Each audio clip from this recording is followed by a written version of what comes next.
होतोय ही संकल्पना नक्की काय आहे, ग्रामीण भागामधली आरोग्य व्यवस्था सुधारावी यासाठी आरोग्य विभागाकडून काय प्रयत्न केले जातात त्याचा शुभारंभ. महाराष्ट्र शासनाच्या आरोग्य विभागाच्या वतीनं माझं गाव आरोग्य संपन्न गाव अशा पद्धतीचे एक अभियान करण्यासाठीची सुरुवात महाराष्ट्राचे मुख्यमंत्री आदरणीय देवेंद्रजी फडणवीस साहेब आणि महाराष्ट्राचे उपमुख्यमंत्री आदरणीय एकनाथजी शिंदे साहेब आणि आदरणीय सुमित्रा वहिनी पवार साहेब या तिन्ही आमच्या नेत्यांच्या मार्गदर्शनाखाली आरोग्य विभागाच्या वतीने हे अभियान सुरू केलं जात आहे.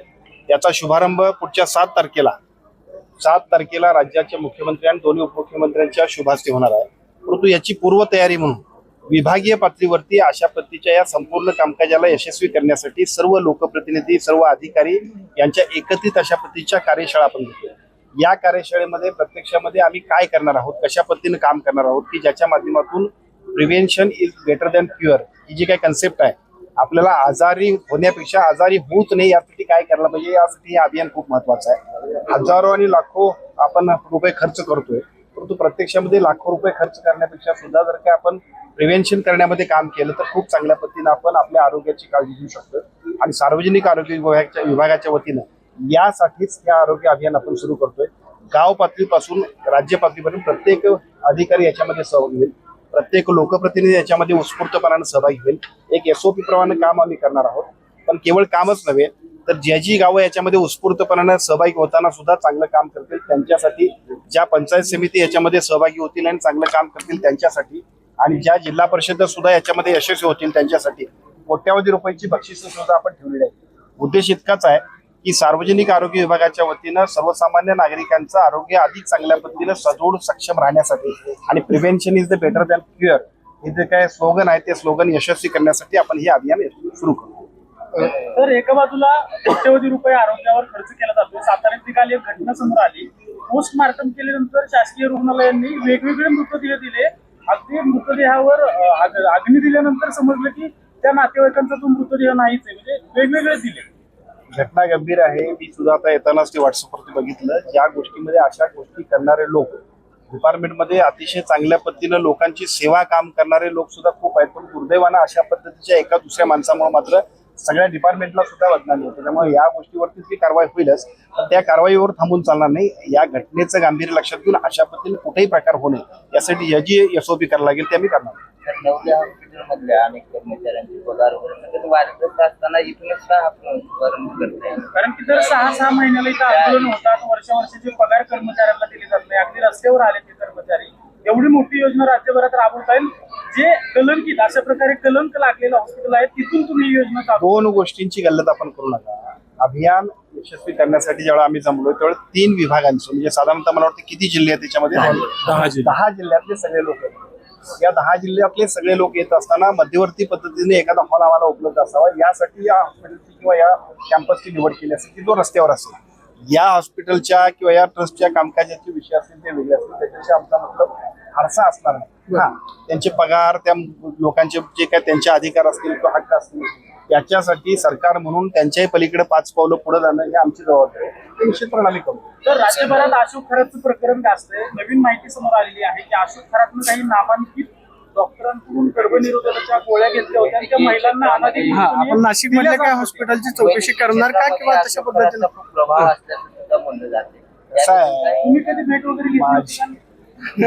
माझी विनंती आपल्याला आहे की पेपरला आला, टीव्हीला आला की अशोक खरातची चर्चा आहे. आता सुद्धा अनेक अशोक खरात आहेत, त्यांच्याकडे जाऊ नका एवढं प्रबोधन करा आपण. दुर्दैवाने होते काय की तोपर्यंत सगळेजण पाया पडायला इतके पुढे असतोय आपण सगळेजण की जणू तोच मसीह आहे, तोच देवदूत आहे, तोच आमचा मार्गदर्शक आहे. तर म्हणजे नमस्कार कुणासमोर आणि नतमस्तक कुणासमोर व्हावं हे सुद्धा आम्हाला सगळ्यांना कळालं पाहिजे. विशेषतः लोकप्रतिनिधी असतील, समाजातील प्रमुख लोक असतील, कारण त्यांचंच आचरण आणि त्यांचाच आदर्श समाज घेतोय. या सगळ्या गोष्टींमध्ये ज्या गोष्टी चुकीच्या असतील त्याचा कोणीही समर्थन करणार नाही. ज्या चुकीच्या गोष्टी असतील त्याच्यावरती सरकारने कठोर कारवाई करण्याबद्दलचा निर्णय घेतलाय, पण एवढ्यावर थांबून चालणार नाही. माझी विनंती आहे, असे अनेक खरात असतील, आपण सगळ्यांनी प्रबोधन करूया, चांगल्या गोष्टींचा आदर्श घ्या. महत्वाचा प्रश्न राहतो की ज्या गोळ्या डॉक्टरांनी, नामांकित डॉक्टरांनी ज्या गोळ्या दिल्या होत्या अनधिकृतपणे, त्यांचं काय? त्यांच्यावर कारवाई. आता जे नमस्कार करायला गेले त्यांच्यावरती सुद्धा आपण कारवाई करू. मग याच्यामध्ये जे लोक असतील आणि जे चुकीचे असतील त्यांच्यावरती कारवाई निश्चित होईल. 39 आमदारांचं नाव, फोटो आणि व्हिडिओ समोर येतात. ते मात्र सुरुवातीला बघितलं तर राष्ट्रवादीच्या काही नेत्यांवर आरोप झाले, कारवाई झाली. नंतर आता आपल्या पक्षातील नेते मंडळीवर थेट आरोप केले जातात. केसरकर असं म्हणाले की 39 लोक आहेत. होतंय का पक्षाला? माझी विनंती आपल्याला आहे, दोन गोष्टी आहेत की नमस्कार कुणाला करावा, नतमस्तक कुणासमोर करावं हे सुद्धा आम्ही सगळ्यांनी ठरवलं पाहिजे. याच्यापेक्षा फार काही बोलायला पाहिजे लॉजिक अशातला भाग नाही. दुर्दैवानं असं होतंय, दोन गोष्टी आहेत. काही वेळेला आपण आता बऱ्याच लोकांचे फोटो सुद्धा आहेत म्हणून आपण काही लोकांना ब्लेम करतो. आता आमच्यासोबत तुम्ही उभारला आणि तिथं सुद्धा एखादा फोटो काढला याचा अर्थ त्याचं समर्थन आपण नाही करू शकत, कारण लोकप्रतिनिधी म्हणून आम्हाला सगळ्यांना बरोबर घेऊन जावं लागतं. त्यावेळेला कोण कसा आहे माहित नाही, परंतु जाणीवपूर्वक कुणाकडे जात असताना मात्र आम्ही सगळ्यांनी गांभीर्याने विचार केला. जिल्ह्यातला प्रश्न आहे, महाराणी ताराराणींबद्दल जे जैन समाजाचे पद्मसागर आहेत त्यांनी वक्तव्य केलं की ताराराणी या जैन समाजाच्या होत्या, त्यामुळं सातारा जिल्ह्यामध्ये सुद्धा एक आपल्याला संताप पाहायला मिळतोय. काय सल्ला द्याल नक्की त्यांना?